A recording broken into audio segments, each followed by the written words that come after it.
ستا نوم څه دی؟ زما حسن شاه. تا کوم کالج کې سبق وی؟ ما خو ګرلز ډیګري کالج کې سبق ویل، خو اوس به مایګریشن کوم. پوسټ ګریجویټ ده.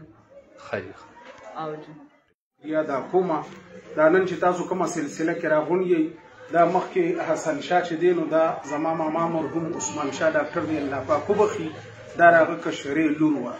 نن چې دا د دوی په دې وجود کې الله پاک جل شانه یو تغیر پیدا کو، یو چینج پیدا کو، ډاکټرانو سره دوی رابطه وکړه، ای ورته وی چې بس الله نه خیر غواړي، الله پاک جل شانه چې دی نو دا په هر څه باندې قادر دی او د دره زندگی چې دا نو دا دی کې یو چینج راغلی دی.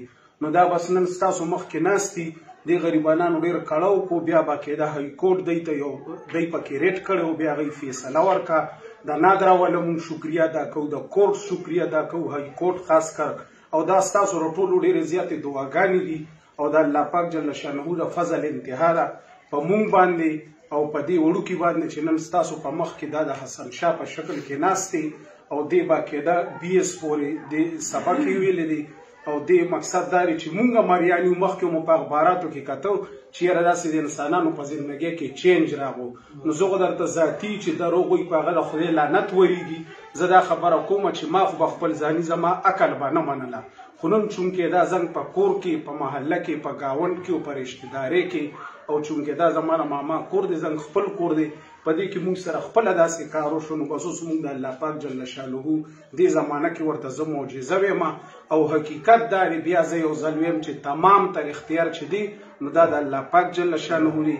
ستاسو د میډیا والا، ستاسو خاص کر شهنشاه صاحب ډېره مهرباني، ډېره مهرباني، د دې ټولو علاقې ولې شکریه ادا کومه چې دی راغلی دي په دې خوشحالۍ کې دلته کې موږ سره ناست دي او شامل دي. الله پاک مو ښاد او آباد لره، ډېره مهرباني. السلام علیکم. هم وي او بیا دا کوم چې موجوده زمونږ ستاسو وړاندې زمونږ د ډاکټر عثمان شاه مرحوم د هغوی دا چې کوم بچی حسن شاه په نوم باندې اوس یادېږي، زه به دا عرض وکړم چې دا به یقینا د دوی سره د خپلې والدې محترمې چې دې وخت کې صرف د دوی والده ده، والد صاحب وفات شوی دی ډاکټر عثمان شاه صاحب، دا به د هغوی ډېرې ډېرې دعاګانې وي ځکه چې دا یو بچی دی د دغې مور. السلام علیکم. بړۍ صرف د الله پاک جل شانه ذات لره ده، حقیقت دا دی چې تمام تر اختیار د الله پاک جل شانه دی. څنګه چې زما نن دا ټول د دې علاقې دارونه معززین عبدالحق